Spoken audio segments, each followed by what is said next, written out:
أعوذ بالله من الشيطان الرجيم. بسم الله الرحمن الرحيم.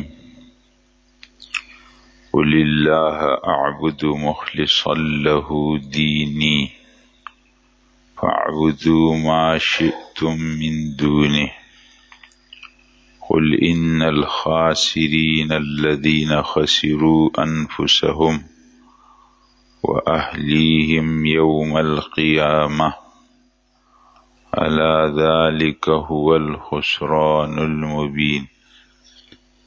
لهم من فوقهم ظلل من النار ومن تحتهم ظلل ذلك يخوف الله به عباده يا عباد فاتقون.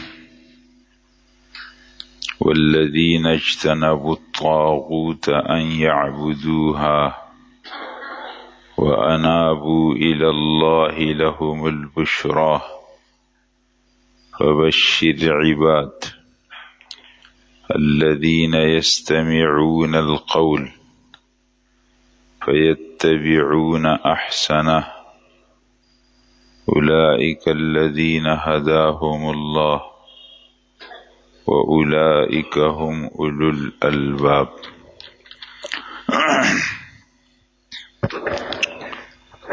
حضرات، سورۃ الزمر آپ کے سامنے بیان ہو رہی ہے۔ اللہ جل جلالہ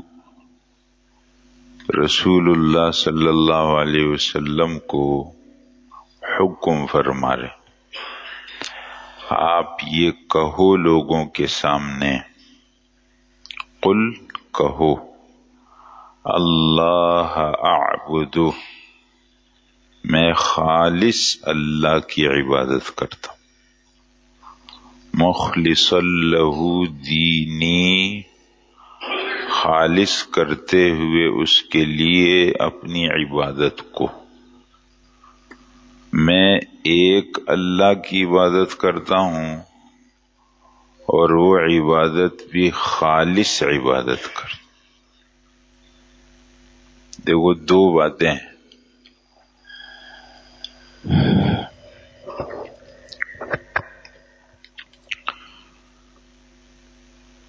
ایک یہ ہے کہ عبادت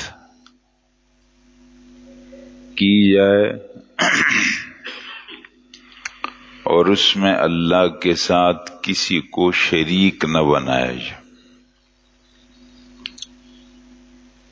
اور پھر وہ عبادت جب کی جائے وہ عبادت بھی خالص۔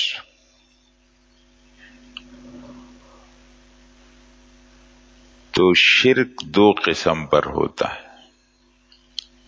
ایک کھلا شرک ہوتا ہے، ایک چھپا شرک ہوتا ہے۔ کھلا شرک یہ ہوتا ہے کہ لوگ کسی کو معبود بنا کر اس کے سامنے عبادت کرتے۔ مختلف زمانوں میں مخلوق میں مختلف مخلوقات کو لوگوں نے یہ درجہ دیا، یہ شرک ہو جاتا ہے۔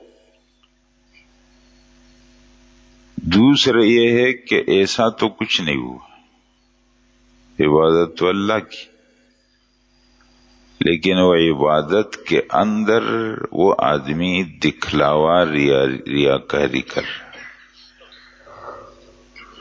یہ چھپا شرک۔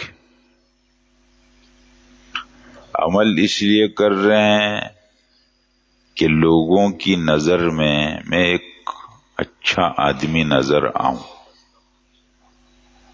اور جب لوگوں کو میں اچھا نظر آؤں تو پھر اس کی آڑ کے اندر میں اپنا کوئی مطلب پورا کر لوں گا۔ یہ عبادت خالص نہیں ہوئی، اس میں کوئی اور بھی آ گیا ہے بیچ میں۔ خالص اس کو کہتے ہیں جب اس میں کوئی ملاوٹ نہیں۔ تو رسول اللہ صلی اللہ علیہ وسلم کو اللہ تعالیٰ یہ فرما رہے، آپ کہہ دو، سب لوگوں کو بتا دو میں صرف اللہ کی عبادت کروں گا، اللہ کے سوا کسی اور کو اس کائنات میں شریک نہیں مانوں گا، خدا نہیں مانوں، کوئی نہیں ہے ایسا۔ اور جب وہ عبادت کروں گا تو وہ بھی خالص اللہ کے لیے کروں گا، اس میں اپنی نیت میں، اپنے ارادے میں کسی اور کو شامل نہیں کروں۔ رسول اللہ صلی اللہ علیہ وسلم کو یہ جو بتایا اللہ نے، یہ اصل میں ہم کو سنانا، ہم کو بتانا ہے، یہ کام ہم کو کرنا ہے۔ عبادت کرو خالص اللہ کی، اور عبادت بھی خالص، اللہ بھی خالص، عبادت بھی خالص۔ پھر آگے فرماتے ہیں فَاعْبُدُوا مَا شِئْتُم مِّن دُونِهِ۔ جو رسول اللہ صلی اللہ علیہ وسلم کے زمانے میں کفار تھے، مشرک تھے، ان کو خطاب ہے، اور قیامت تک جو لوگ ایسے ہوں ان کو خطاب۔ فَاعْبُدُوا، تم عبادت کرو جس کی تم چاہو۔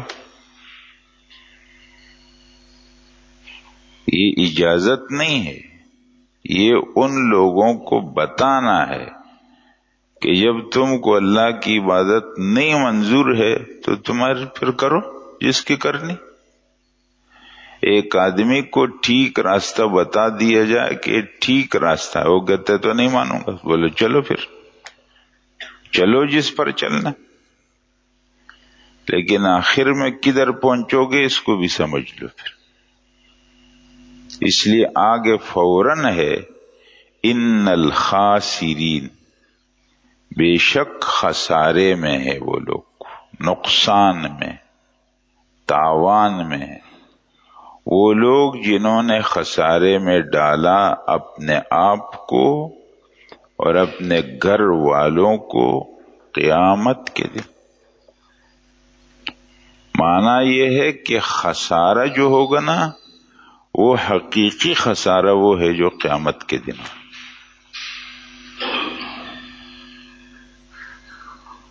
حضرات امتحان ہوتا ہے نا، امتحان،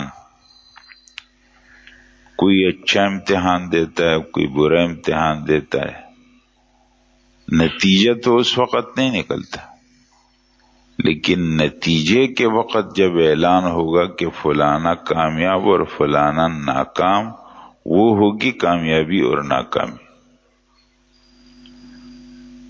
اس لیے فرمایا خسارے میں وہ لوگ پڑے ہیں جنہوں نے اپنے آپ کو بھی اور اپنے گھر والوں کو بھی خسارے میں ڈال دیا۔ اور یہ کس دن؟ جو قیامت کے دن وہ خسارہ معلوم۔